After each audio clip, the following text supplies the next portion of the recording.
At some point in your adventure in life, you're going to suffer a condition effect, such as blinded, deafened, charmed, exhausted, frightened, grappled, incapacitated, invisible, paralysed, petrified, poisoned, prone, stunned, unconscious. These can come from monster attacks, environmental hazards, spells or magic items.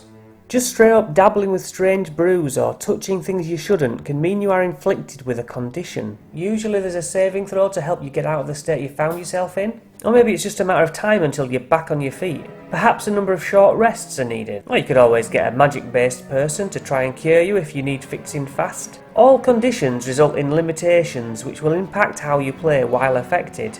And you may have multiple conditions at one time.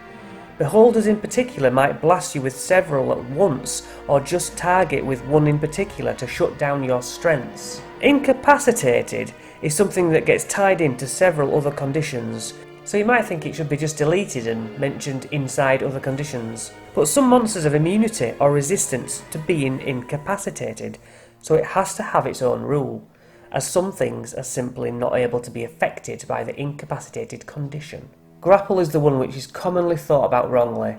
Grapple, restrain or incapacitate, they all sound alike and they all sound like you're doing the same thing, but that's not so according to rules as written. Bear in mind that the person you charm may know they were charmed once it wears off. It makes them more lenient in some cases, rather than you being able to make them do unspeakable acts. Being blind won't impact a monster with tremor sense. There's monsters out there who are immune to conditions. Don't mix up incapacitating a monster with knocking it unconscious. Each rule has specifics and you need to know the difference. Many DMs use bottleneck rings to remind players there's a condition on them.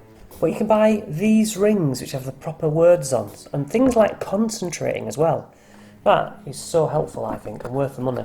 So read up or watch my individual videos coming soon on what the conditions do individually. Are there any conditions that you would add? Let me know in the comments.